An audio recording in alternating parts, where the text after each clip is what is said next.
Բարև ընկերներ, ինչպե՞ս եք։ Այսօր լրատվականների ասած սկանդալային բացահայտումով լի օր է մեզ սպասվում։ Շնորհակալ եմ վստահության եւ աջակցության համար։ Մինչ սկսելը ցանկանում եմ մի փոքրիկ զրույց ունենալ ձեզ հետ։ Ընկերներ, առաջիկայում ընտրություններ են, ինչը վկայում է այն մասին, որ որոշ թալանչիներ ձայներ ապահովելու համար կարող են ագրեսիվ վարք դրսևորել, մարդկանց ահաբեկել, վախեցնել աշխատանքից հեռացմանք եւ նմանատիպ մանր քայլերով փորձեն հետ պահել ձեզ։ Ընկերներ, մի վախեցեք, որևէ պաշտոն հարատև չէ։ Իսկ երբ փորձեն ձեզ ահաբեկել, խնդրում եմ, ինձ տեղյակ պահեք։ Չկա մեկը, որը կարողանա ինձ լռեցնի։ Հիմա անցնենք օրվա թեմային։ Մի քանի անգամ խոսել եմ ՔՊՀ-ական նախկին նախարար Հակոբ Սիմիդյանի մասին։ Անգամ խոսել եմ, թե ինչպես է նա ծեծի ենթարկել քաղաքացու։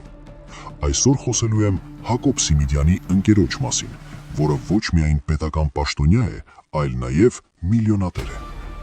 Ընկերներ, խոսքը գնում է կոնտրաբանդայի կամ մաքսանենգության դեմ պայքարի վարչության պետի տեղակալ Բաբկեն Կարախանյանի մասին, ով ավելի հայտնի է Բաբո անունով։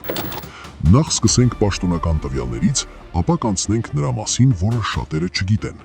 Այսպես, մեր հակամաքսանենգ Բաբոն 2019 թվականից ի վեր կարողացել է ձեռք բերել 7 հողամաս Շիրակի մարզի Ախուրյան համայնքում եւ 2 բնակելի տուն Գյումրիում։ 2023 թվականին ձեռք է բերել Toyota Magnishի մեքենա, 2025 թվականին 2024 թվականի արտադրության տրակտոր։ Իդեպ նրա եկամուտները տարվա ընթացքում կազմել է 2 միլիոն 771 հազար դրամ, որը գոյացել է պետական եկամուտների կոմիտեում աշխատավարձից։ Սույն Բաբոյի կինը Օֆելիա Սուլկենյանը ստացել է 777 հազար դրամ աշխատավարձ։ Կարողացել է կրկին 2019 թվականից ի վեր ձեռք բերել 7 հողամաս, որից 2-ը տնօրինում է մի անձնյա, նաև ձեռք է բերել 1 բնակարան Երևանում, հասարակական նշանակության շինություն Գյումրիում,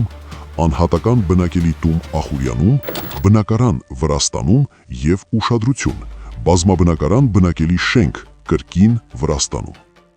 Տիկին Սուլթանյանը նաև ունի 2 մարդատար ավտոմեքենաներ, Toyota եւ Kia Magnishների։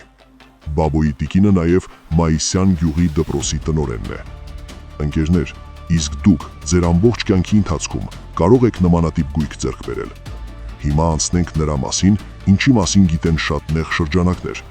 Ստացել եմ հավաստի տեղեկություններ, որ սույն պաշտոնյա Բաբոն ձեռք է բերել 1-ից ավել գազի լցավորման կայաններ, հյուրանոցներ, անգամ խոսվում է խաղատանի մասին։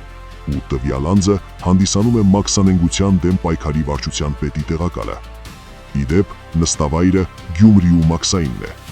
Իդեպ վերջերս մամուլում հայտնվեց տեղեկություն, որ մաքսանենգության դեմ պայքարի վարչության պետ Երջանիկ Հակոբյանը գնել է Toyota Prado Magnishի մեքենա 88 999 պետհամանիշով, սակայն ինձ հայտնի է դարձել, որ տվյալ մեքենան Երջանիկ Հակոբյանը, ով նաև համատեղության կարգով Ավանի թաղապետի եղբայրն է, նվեր է ստացել Բաբկեն Կարախանյանից։ Ընկերներ, ստացել եմ հավաստի տեղեկություններ այն մասին, որ տվյալ Բաբոն այս տարի հունվարին ձերբակալվել է հակակոռուպցիոն կոմիտեի կողմից, բայց շատ արագ, ժամերի ընթացքում ազատ է արձակվել։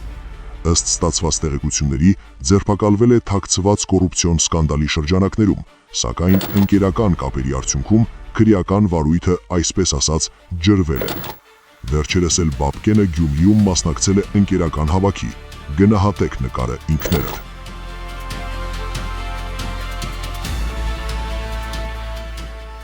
Հակակոռուպցիոն կոմիտեի նախագահ Արտուր Նահապետյան, բարև ձեզ, ինչպե՞ս եք։ Խնդրում եմ հրապարակել վերոնշյալ տեղեկատվության մասին վկայող ձեր հերքումը։ Իդեպ, պարոն Նահապետյան, ձեր մասին լավ կարծիք ունեն ձեր ծննդավայրում, ասում են պարկեշտ ինձնավորություն եք։ Վստահ եմ, չեք հիասթափեցնի ձեր համակարգացիներին։